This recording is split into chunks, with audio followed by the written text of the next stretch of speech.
The Sacramento County Sheriff's Office working to combat drug smuggling after it confirmed it had 3 inmates die from overdoses this year. Deputies have also saved lives administering 75 Narcan doses. Your reporter covering Sacramento County, Tori Abadaka, there she is live from the jail tonight, getting answers on the changes, Tori, happening there to prevent drugs from getting on inside.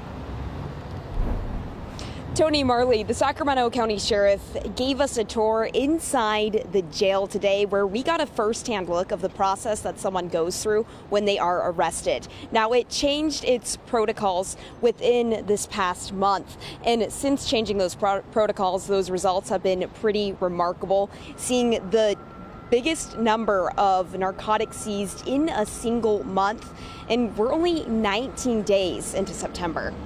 I feel there's going to be more overdoses due to the will of the inmates and sophistication. Sacramento County Sheriff Jim Cooper switching up the protocol when someone is arrested to stop drugs from getting smuggled into jail. Now arrestees who are going to be released will be placed in a separate holding cell from those who will be housed, and the strip search of an inmate happens earlier in the process. All right, so go ahead and step on in. Followed by a body scan. While it can detect weapons, it cannot detect a lot of the items that inmates sometimes try to smuggle in, like drugs. Sheriff Cooper says many inmates hide the drugs in body cavities. In just 2 weeks with our new process, we had the largest amount of seized narcotics in any month. The Sacramento County Sheriff's Office seizing nearly 100 grams of narcotics and catching 11 different cases of smuggling within the last month. Stay on the X, face the camera. But the searches aren't foolproof, and drugs are still getting in, with 3 inmates confirmed to have died of overdoses this year. That's why every sheriff deputy is trained on how to administer Narcan, which is all across the jail, including holding cells and pods like these, where inmates spend most of their time.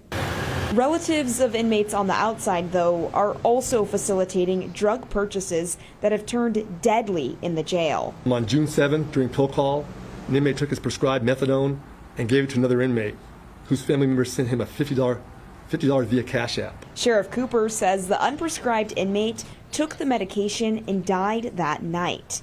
He couldn't reveal that inmate's identity, but back on June 8th, the sheriff's office said that Smiley Martin, one of 3 suspects charged in the 2022 mass shooting on K Street, died of an overdose. And earlier this month, the coroner's office confirmed Martin died from methadone toxicity. We do everything we can.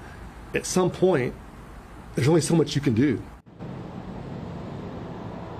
Now, it is important to note that cavity searches are illegal in California, and that's why a lot of the time those inmates are smuggling in drugs in this way.